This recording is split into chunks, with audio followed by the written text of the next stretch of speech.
I'm going to be reviewing Razer's Viper V2 Pro. The Viper is 126.5 millimeters in length, 57.6 millimeters for the grip width, and the height is 37.8 millimeters. The sensor is their Razer Focus Pro 30K optical sensor, with the max DPI being 30,000 and the IPS being 750. Do I notice a difference at all when I use it in game compared to other gaming mice sensors? No. It feels like every other sensor. Regardless, the sensor does feel good and I had no problems whatsoever. It's using USB-C for charging, and you can download their software to change their DPI, polling rate, and liftoff distance. The switches are their Razer optical mouse switches Gen 3. The mouse weighs 59 grams and the battery life is up to 70 hours. The scroll wheel is light and the steps feel tactile. The stock skates are pretty good, but I recommend upgrading to aftermarket mouse skates once they become available for the Viper V2 Pro.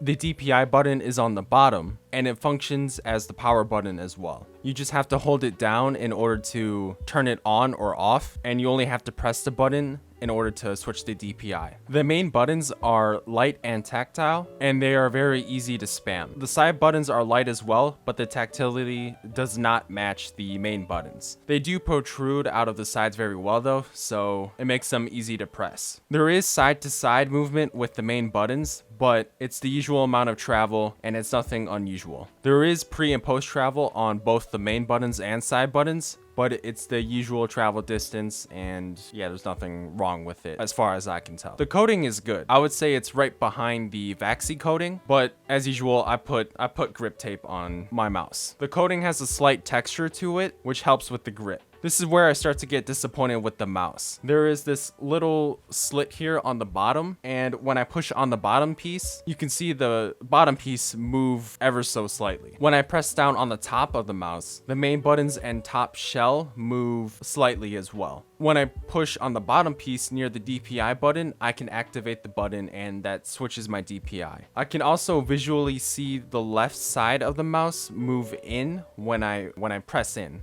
on that. If I were to explain the shape, it's like a lower profile superlight with curves that concave in like the XM1R. It also has a wider back, a wider butt. The hump is near the middle and the main buttons have comfort grooves. Overall, this mouse feels low profile and you won't have that locked in feeling like you would with the Burst Pro, the XM1R, or the MP01 or MP01S. It's a decent shape for my hands, and I would say it's a safe shape. As a result, I would recommend it for people who don't know what they're looking for, but they don't want a mouse like the Superlight where it is a safe shape, but it is higher profile. I had no problems using it in games like Destiny 2, Valorant, or Roblox. Tracking felt good and flicks felt good as well. Will I keep using it?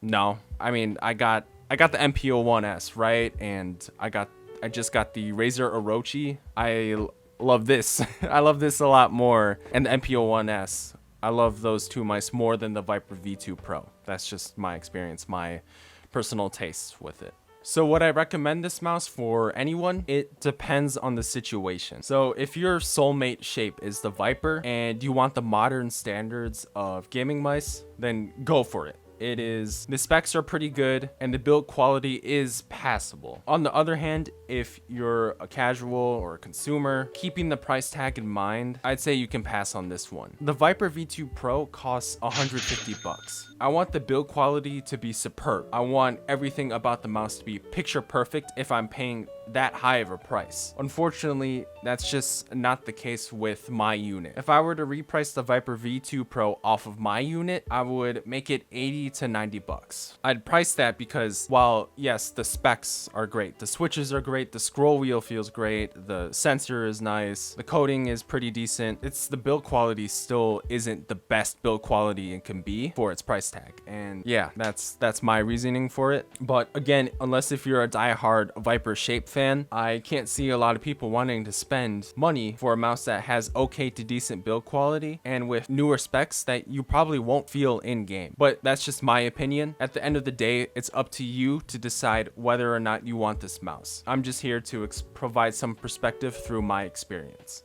Thank you so much for the support on my recent videos. I mean, man, 5 months ago, I didn't think I'd be uploading more frequently and getting some companies to send their products out to me for review. I feel very blessed and I just feel very lucky to have the opportunity to do this, for real. And I wouldn't have been able to do this without you guys. So I hope I continue growing. And if I do get 1,000 subscribers, I'm gonna consider streaming. So yeah, consider it. It's not a done deal. But yeah. And I hope you guys got the insight that you needed, and I hope to see you in the next one. See ya.